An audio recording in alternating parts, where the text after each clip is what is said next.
both of the team and his organization. He would develop the thesis with the argument on what we are expecting out of our politicians.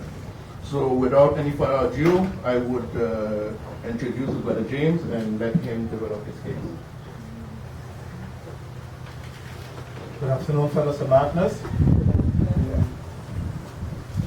I don't know what Horace means when he gives me all of that praise. I'm just one of us, I would like to believe. Nevertheless, I feel blessed to be here this afternoon among family, among the St.Martin family. We are no strangers to each other, and that makes me feel even more at ease. I'm very proud actually to be part of this team, and I'm very grateful for the respect they show to me by allowing me to be, let's say, the keynote speaker here this afternoon, to use a big word. I hope I do not disappoint them, nor disappoint myself, of course. But I feel really blessed, and I thank God that I live to see the day that there is an awakening among St.Martin people. And I thank God for allowing me that privilege, which many others who went before me have not lived to see and or to benefit of the fruits of their work. Because I clearly realize that the work I'm doing is basically a continuation of the sacrifices and the contribution made by many St. Martiners before me, or even before this group here. Unfortunately, many of them we don't even know. But still, we benefit from the work, the provisions that they have laid the groundwork for. So I'm very blessed to be here to address you this afternoon, and I'm going to try to speak as much as possible from my heart and from my experience. That means that I leave space for others to add or even to correct. Because we are here actually not because one of us knows it all. We are here because we want to inspire each other so that we, in our own way, can stand up and defend the St. Martin people and defend what our ancestors have shed their blood, sweat, and tears for. The theme this afternoon is what kind of a profile do we expect from our politicians? In other words, what kind of politicians should we look forward to? What criteria should these people meet? For sure, we think that we should be very objective when we try to figure out for ourselves what kinds of leaders do we look forward to lead us into the future. I think the time, if ever was there, is long gone that we vote for someone based on whether that person is our friend, whether that person is a family member, or whether we just happen to like the person. We just like how the person talks. We like, to use a Facebook term, right? We like how somebody dresses. Oh, they always dress so cute. We like how they talk. They use nice words, saying nothing. They got nice hair, they got nice straight hair that blows in the wind. Right? They got a straight nose, so we vote for them. And in voting for them, we put the future, not only of ourselves, but the future of our children, grandchildren, and generations to come in their hands. I think it speaks for itself. Freddie talked about, he gave a historical account of the political science, what political science is about, how it came about many hundred years ago. And I think what should be very clear is that a politician is expected, should be expected, to advance our people, to bring progress to our people. If we look at our politicians today, in general, I think we can say that the profile of a politician should depend to a large extent on, let's say, the times that we are living, the circumstances that we find ourselves as a people. Now, if I look at the past of St. Martin, which I do not know too much about, right? I was born in St. Martin, left St. Martin in 1946 when I was 3 years, went to Aruba, lived in Aruba for a number of years, left Aruba when I was 16, 17 years, to Holland, where I stayed some 20 odd years. So I don't know exact history of St. Martin, but one thing I know, I have a love for St. Martin, and that love came about also through the way I was brought up. When we lived in Aruba, my father in particular, he never forgot St. Martin. Everything was about back home this, back home the other. And we growing up in Aruba, we at times didn't understand what my father was talking about, and we used to find him extremely boring, you know, because for him there was nothing more important than home, going back home one day. While we were growing up, our dream was to go to the United States, go to the big states, you know. We didn't want to go back home to some place where you had a lot of hills and a lot of mosquitoes, donkeys, and whatever. But we were surrounded by love for St. Martin, the stories, the pictures, the families that would come by, always talking about St. Martin. So I was brought up with a love for St. Martin, and the love always stayed with me, even when I was Holland and I came back. Now, I think that if you look at the profile of the politicians that were needed back then, right? I think that we needed politicians who would be able to help St. Martin develop in terms of creating employment, bringing St. Martin into the modern world, creating employment, creating schools,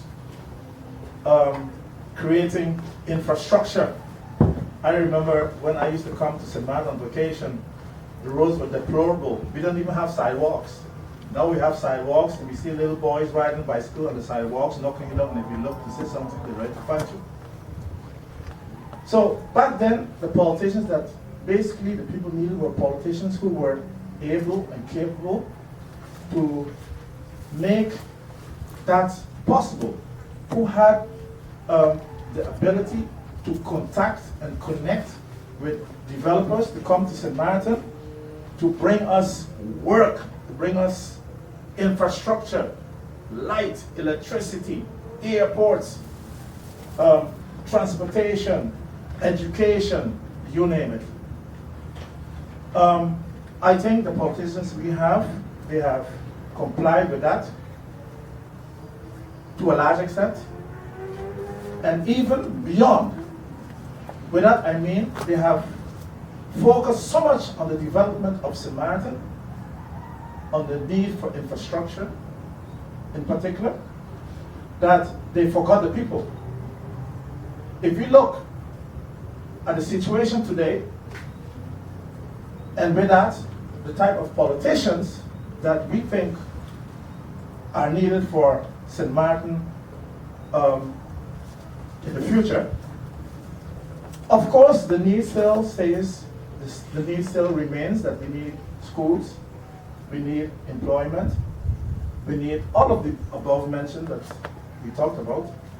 But I think the biggest challenge for St. Martin right now is how do we make sure that the people of St. Martin, the St. Martin people, survive as a people in their country.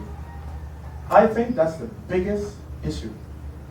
Because back then, while we focused on, let's say, infrastructure and employment issues, there was no need to focus on St. Martin people per se, because you knew what you were doing would benefit automatically St. Martin people, because the majority of people were St. Martin people. So there mightn't have been a need to focus on St. Martin people, because everybody was St. Martin people, basically.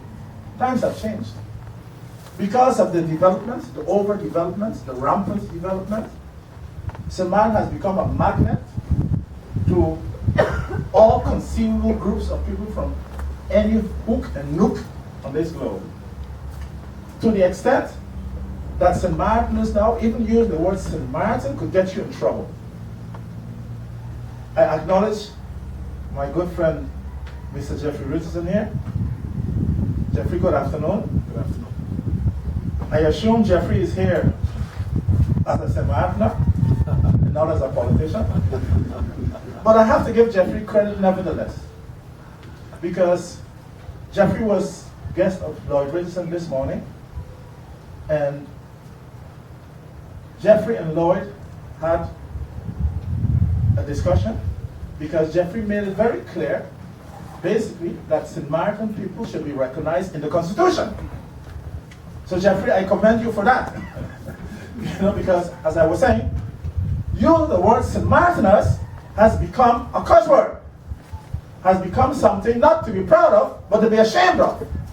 While everybody else coming from wherever they come from, they could feel proud being who they are here on St. Martin, even displaying their flags.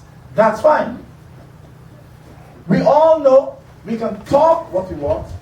We can talk about the need for education, the need for employment, what have you.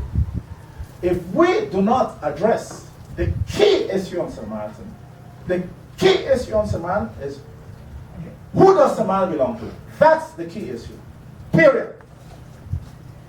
The longer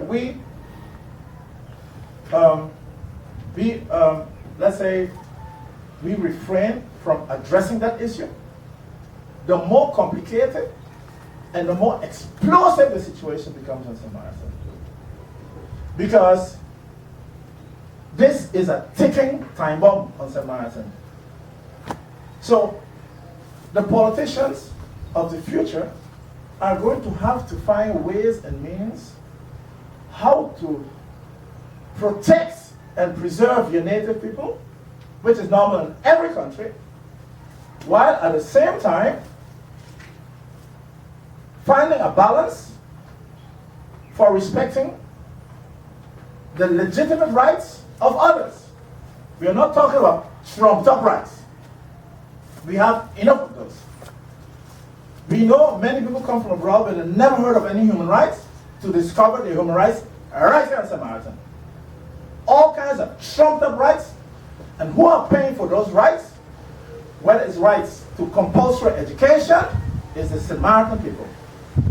We need politicians who are going to have the courage to deal with those situations, deal with those issues, to redefine what's happening, to redefine what does compulsory education mean.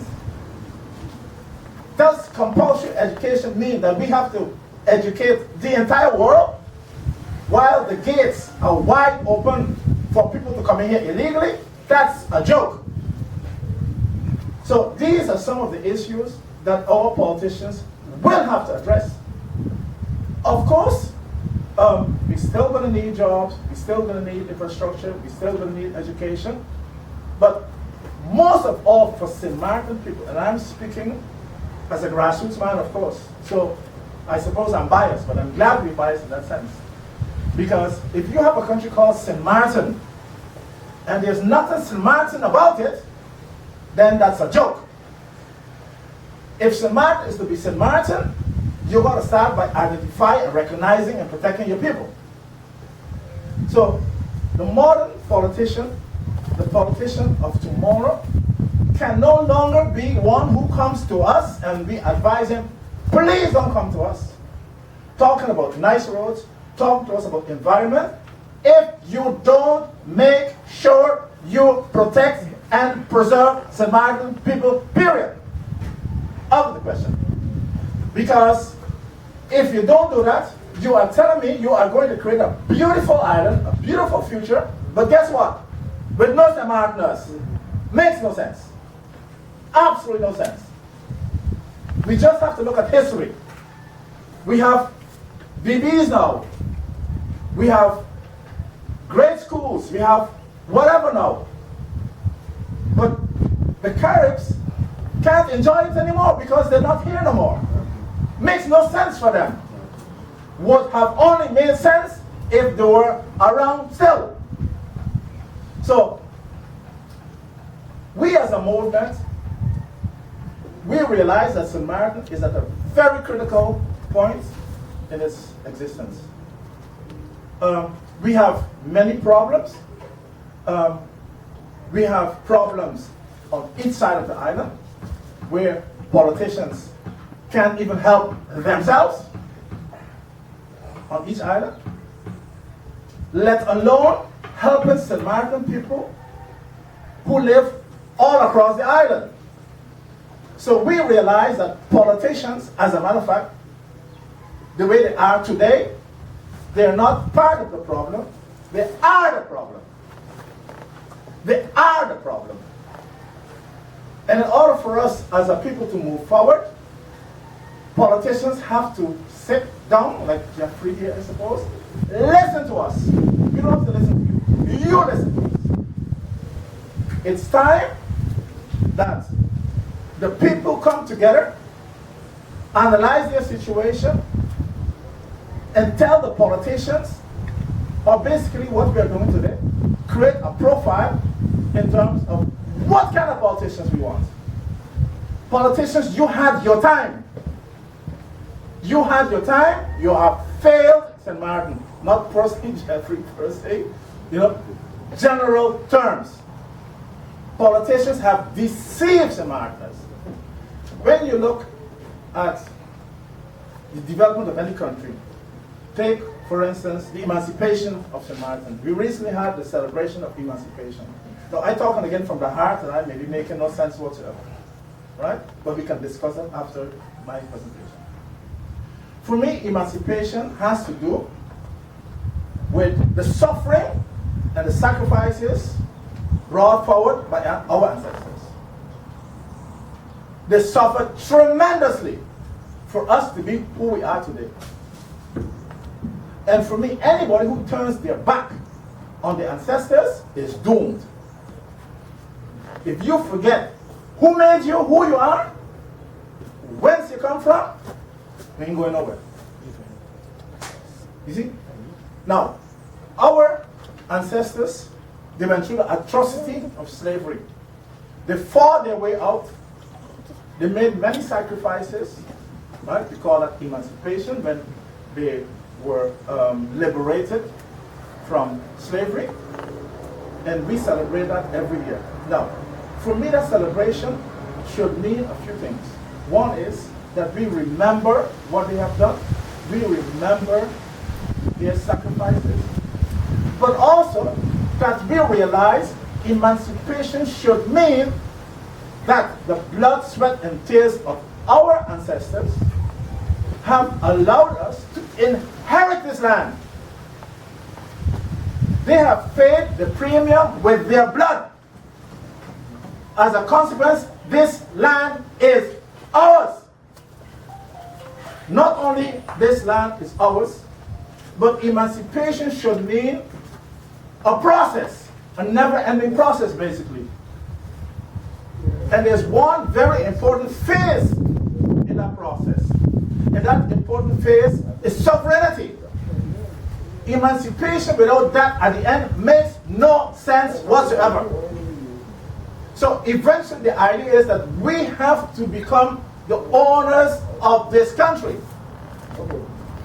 Another aspect, I think, of emancipation should be, and the Jews, they do that every year, make sure it doesn't happen again. It doesn't make sense to celebrate emancipation from slavery and allowing for another form of slavery to take place while people are taking over our country. That makes no sense. You can't be saying you're celebrating emancipation from slavery and you let people come and take over St. Martin, throwing us back in slavery. That makes no sense. None. You see? So, we look forward to politicians who understand that to build St. Martin, we have to recognize the St. Martin people. We have to preserve them, not through lip service, but by recognizing St. Martin's, their culture, their heritage, and everything in the Constitution, in all policy documents, in all legislation, and what have you. The future politicians that we look forward to on St. Martin are politicians who do not talk Dutch St. Martin and or French St. Martin alone. They must have a vision to unify this country. Must.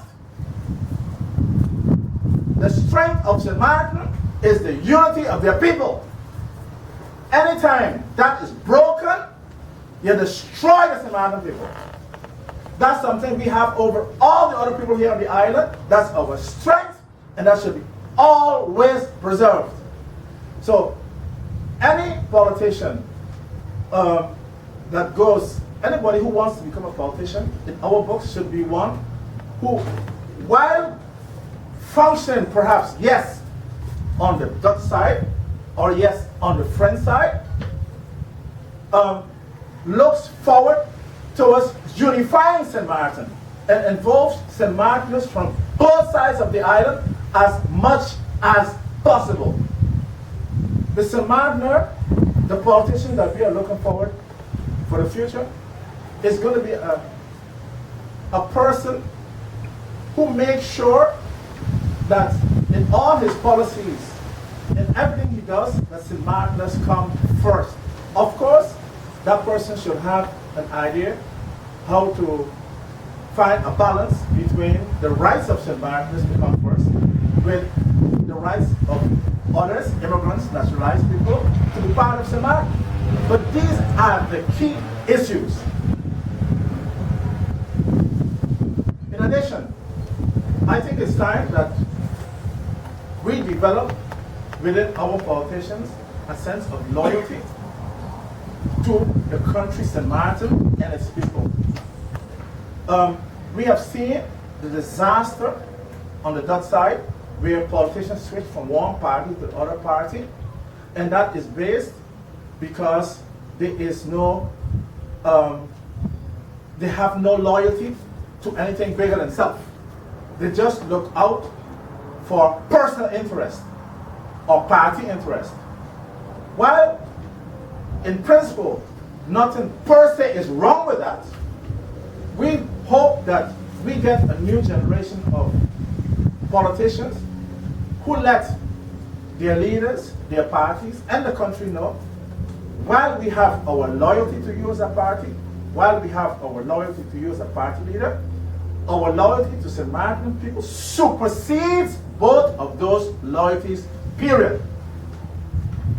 We think that politicians who want to be respected by our movement, recommended by our movement, in ending, should be willing to pledge an allegiance to St. Martin people coming first, to St. Martin people, let's say, receiving finally compensation for being marginalized after all of those years, so that we can come to a balanced development on St. Martin, which will be the basis for progress and unification of the country. I would like to leave my presentation for this moment. Thank you very much for listening. Thank you, Brother James. This is what commitment and love for country sounds like. So again, we thank you, and I think you set the base for our discussion to come. I didn't get to listen to Brother Jeffrey's intervention on the radio. But it says something, and I think that before I go any further, we should consider these meetings as national services. Meaning, we go to church for the religious reason, we call them a service. These meetings are national services. We need to create an agenda that will not permit the politicians to get away from the fact that we are the agenda. And it is out of these national services that make it comfortable for this word to put us on the agenda. That's how it works. If we don't organize, it would not happen. If we don't get together, it would not happen. The different communities in this country gets the politician attention for one simple reason: they're together. When it is known to the politician that we have a movement of St. Martin people, he will begin to say things that we want to hear. And all we want to hear is about ourselves. When you sign a pact with, whether it's the Haitian community, the Dominican community, what does he want you to say? He don't want you to say nothing against the country. He don't want you to say anything that you need immigration control. So the politician puts that on his agenda. When they sit down in a meeting with him, this is what flows. When we meet our politicians, what do we want to hear? Exactly what these other communities are looking for. We want immigration control on the agenda. We want you to think that when we come in at the airport, we shouldn't stand in line with Jack, Harry, Peter, and Paul. I flash my interest and